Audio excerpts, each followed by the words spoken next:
साल के बाद ही कैसे उसको तोड़ मरोड़ कर वो कैसे साम्राज्यों के विस्तार का साधन बन जाता है कि पूरा का पूरा, अगर आम आदमी से पूछो इस्लाम के बारे में तो वो कहीं कल्पना भी नहीं कर सकता उसका अर्थ शांति है क्या। उसी तरह से क्रिश्चियनिटी, जिस क्राइस्ट को मानते हैं उस क्राइस्ट का उद्भव ही आधार पर हुआ था ईश्वर पुत्र के बारे में, डेविड के विकल्प के रूप में करुणा। और उनको फांसी पर, सलीब पर इसलिए चढ़ाया गया था, सिर्फ इसलिए चढ़ाया गया कि उनके मन में कल्पना थी यहूदियों के कि डेविड के साम्राज्य के समाप्त होने के बाद लोग कहते थे कि ईश्वर आपको पाप से मुक्त करेगा, आपने पाप किया इसलिए डेविड का साम्राज्य गया, एक ऐसा ईश्वर पुत्र आएगा। तो उनके मन में कल्पना थी कि ईश्वर पुत्र आएगा बहादुर डेविड की तरह। जब आ गया करुणा का क्राइस्ट तो उन्होंने कहा ये कहां से ईश्वर पुत्र होगा, ईश्वर पुत्र तो डेविड के रूप में होगा जो दूसरे साम्राज्यों पर कब्जा करेगा। मतलब करुणा से जिस फिलॉसफी का जन्म होता है, मैथोलॉजी का जन्म होता है, उसके युद्धों के हालात देखिए, चारों युद्ध हो रहे। तो ये जो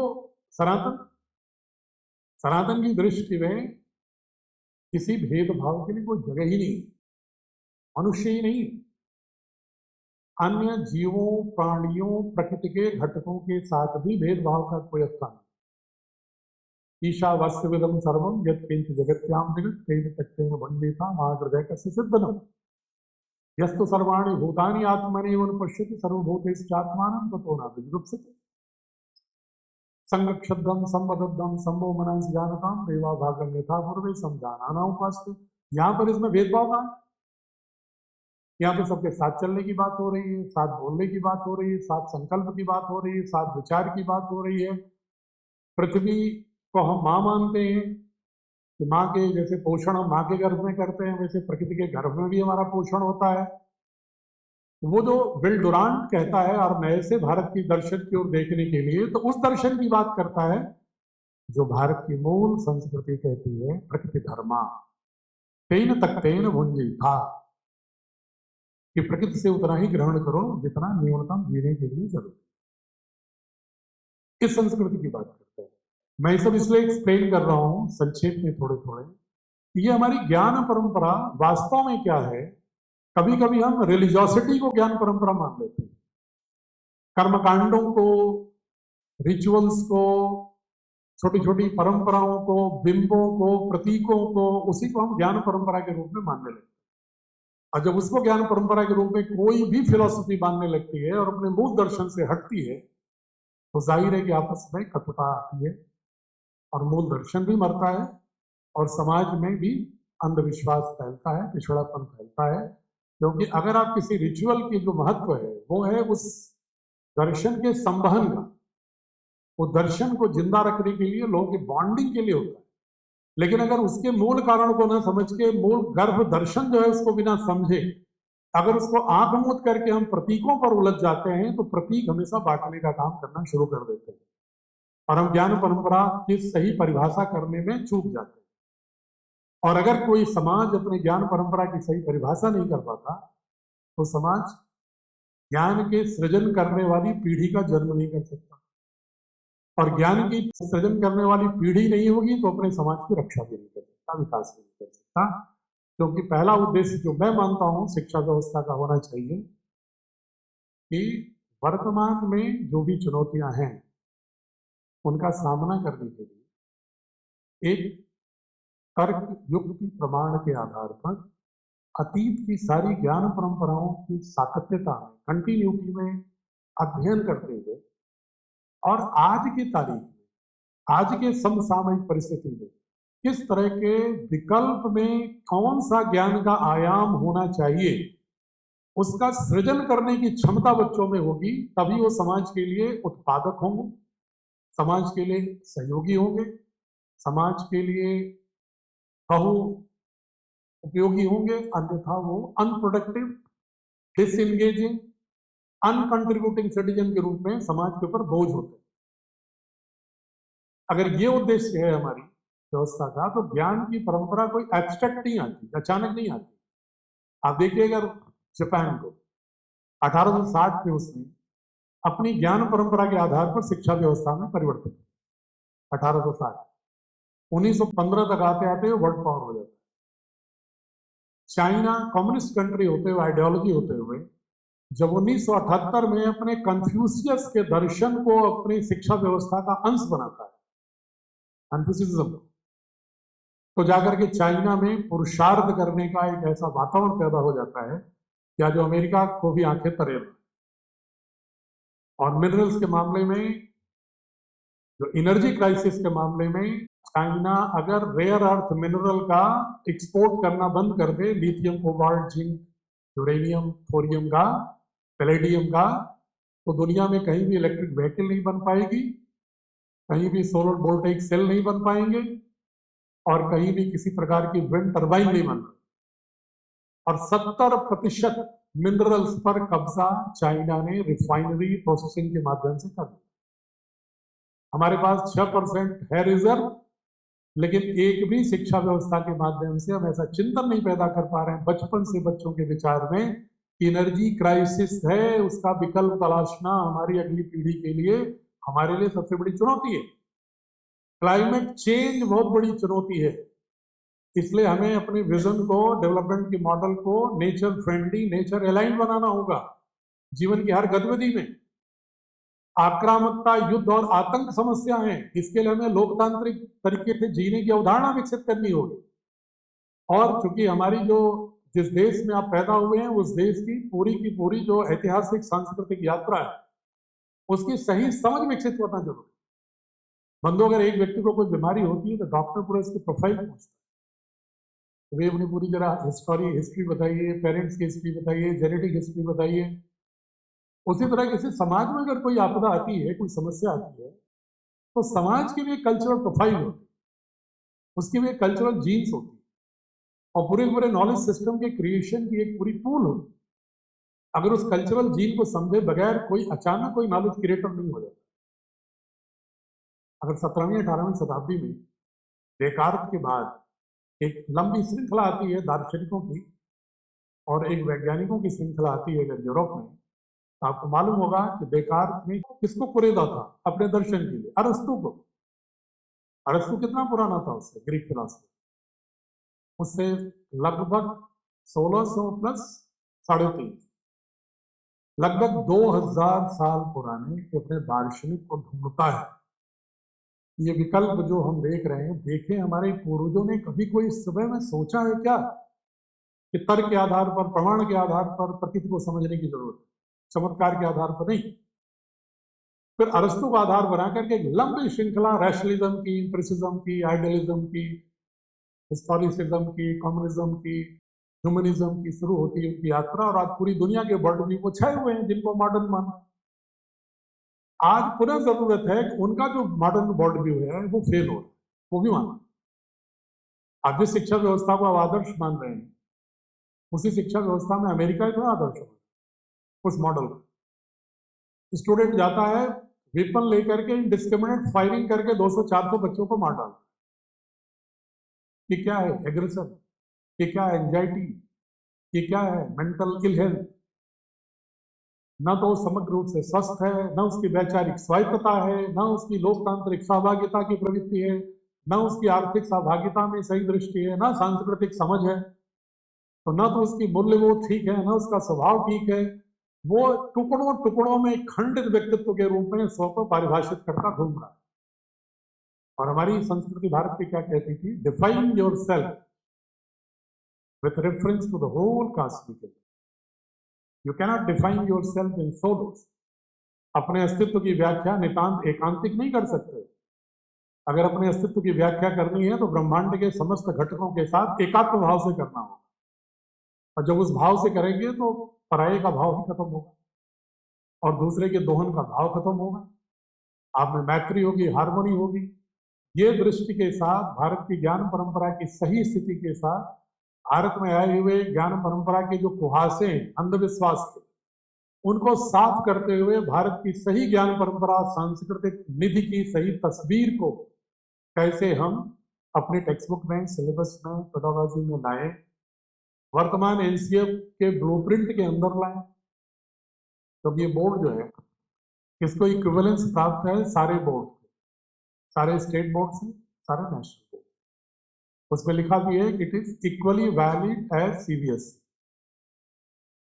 सीबीएसई की तरह इसका सर्टिफिकेट हर जगह वैलिड है, हर स्टेट बोर्ड नेशनल बोर्ड के समकक्ष।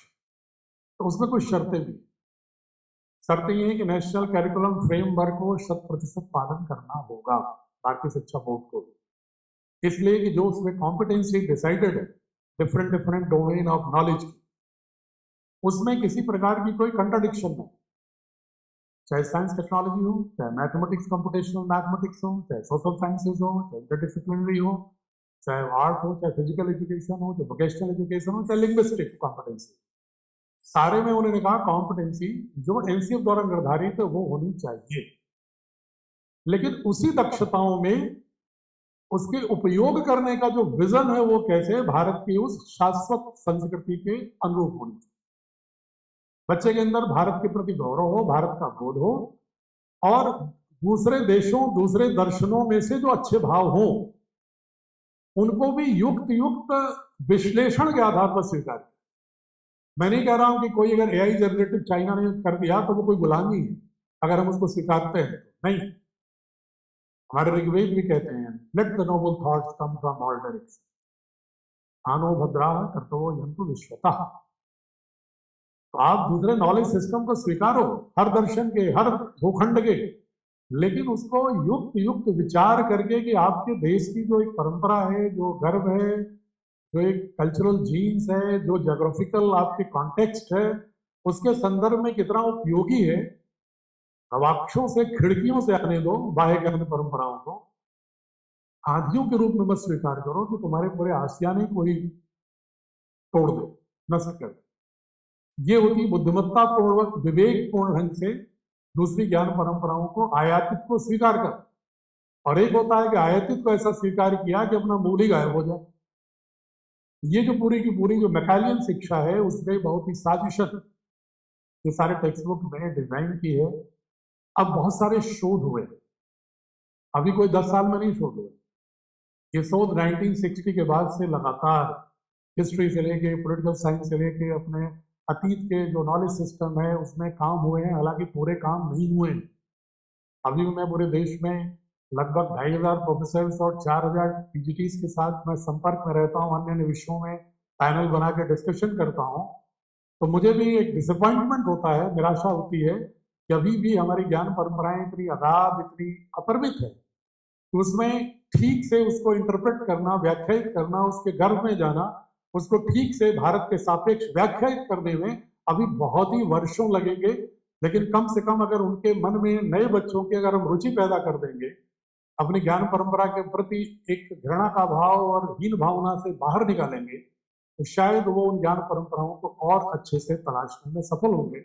और उनके अंदर से हो सकता है हमें फिर उपनिषदों की दृष्टि तर्क प्रमाण की मिले और हम नॉलेज क्रिएटर होने का हमारे अंदर कॉन्फिडेंस पैदा हो और हम एक अच्छे भारत को वैश्विक स्तर पर एक ले जाने में सफल हों।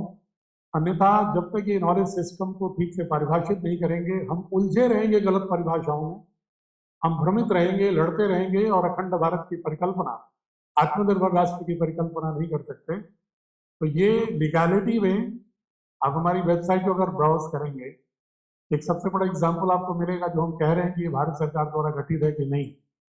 आप अगर 3 फरवरी 2023 का अगर secretary school education and literacy के अगर आप गवर्नमेंट ऑफ इंडिया के वेबसाइट को ब्राउज करें डेट के साथ, जो सेक्रेटरी ने सारे देश के सेक्रेटरी एजुकेशन को पत्र लिखा है, उसमें आपको गवर्नमेंट ऑफ इंडिया की वेबसाइट पर मिलेगा सीबीएसई एनआईएस के साथ साथ भारतीय शिक्षा बोर्ड का नाम भारत सरकार द्वारा गठित बोर्ड करो। ये और इक्विवेलेंस मिलेगा आपको 3 अगस्त 2022 का अगर कोई आप ब्राउज करेंगे तो उसमें मिलेगा कि भारतीय शिक्षा board has been granted equivalence to all state education board and all national education board, सबके समकक्ष है सारे संदर्भों, चाहे हायर एजुकेशन एडमिशन हो, फॉरेन यूनिवर्सिटी एडमिशन हो, टेक्निकल एग्जामिनेशन हो, कॉम्पिटिटिव एग्जामिनेशन हो, एंट्रेंस एग्जामिनेशन हो, इंट्रा बोर्ड माइग्रेशन हो, सभी में it is equally valid as CBSE as other state boards.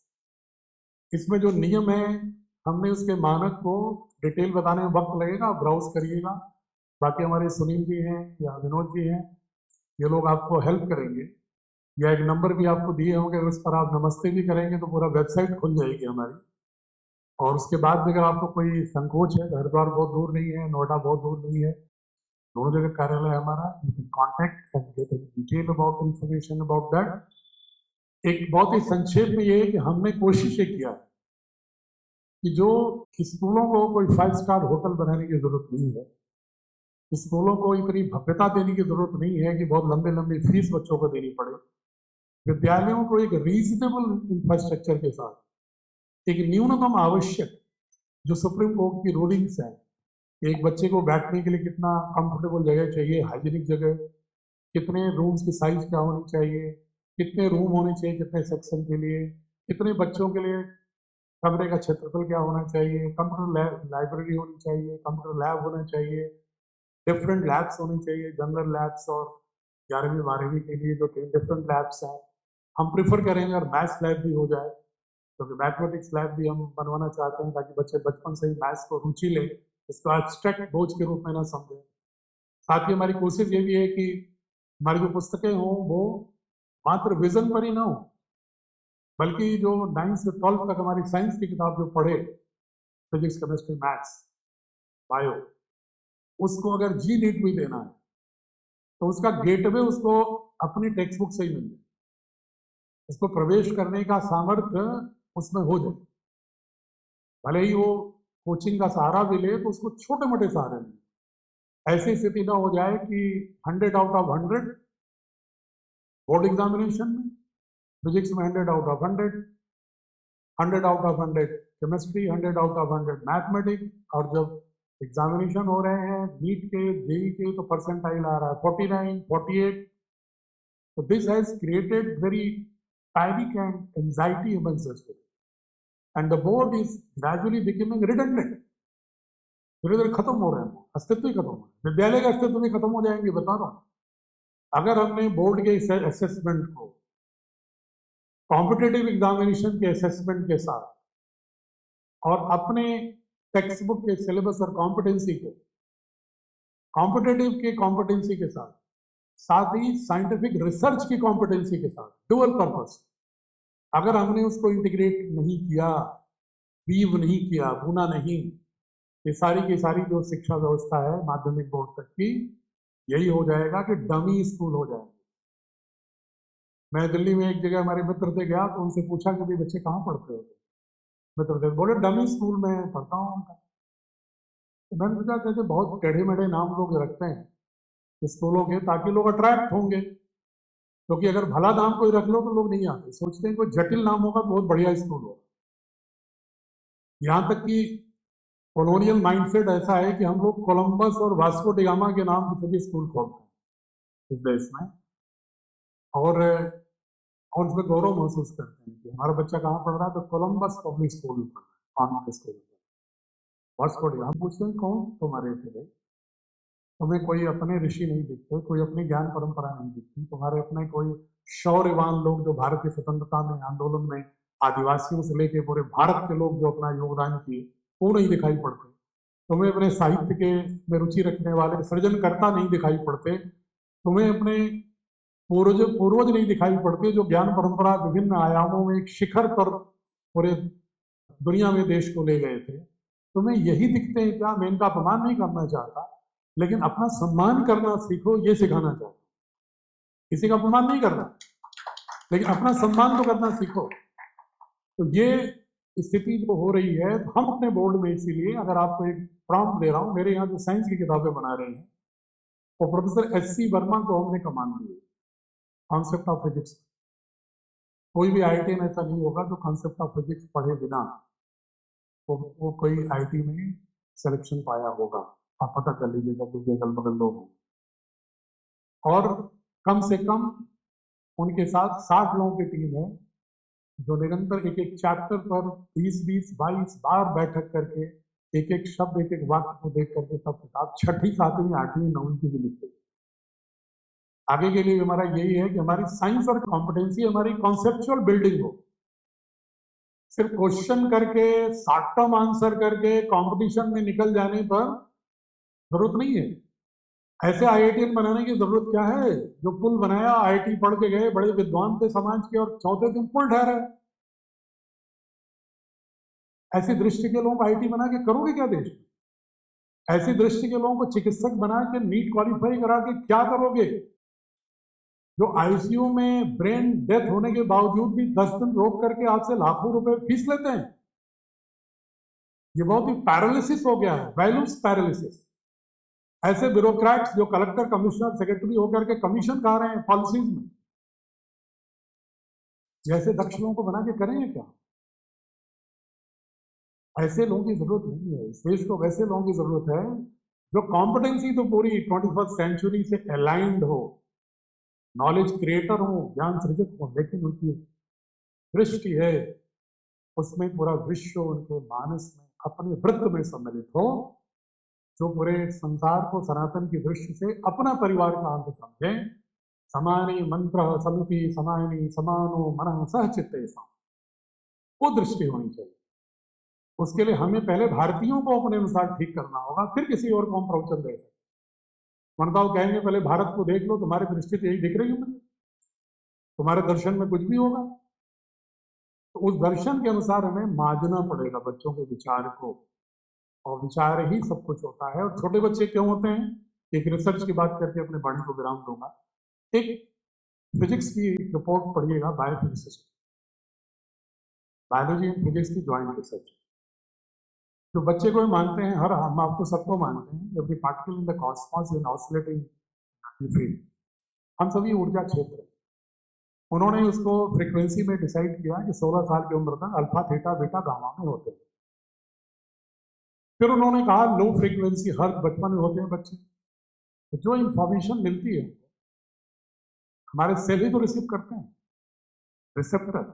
फिर उसको एमिनो एसिड का दोनों इलेक्ट्रोड्स जो है उसको काइनेटिक एनर्जी में वाइब्रेशन करते हैं, फिर इफेक्टर से माइक्रोकांड्रिया और डीएनए आरएनए तक एनर्जी के रूप में जाता है।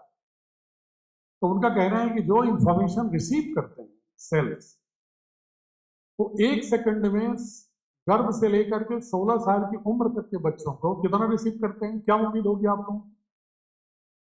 छोटे छोटे बच्चे जो, तो आप बताओ बहन जी, क्या लगता है आपको कि बच्चे 1 सेकंड में कितनी सूचना रिसीव भी करते होंगे, प्रोसेस भी करते होंगे, और उसको अपना बना लेते हैं?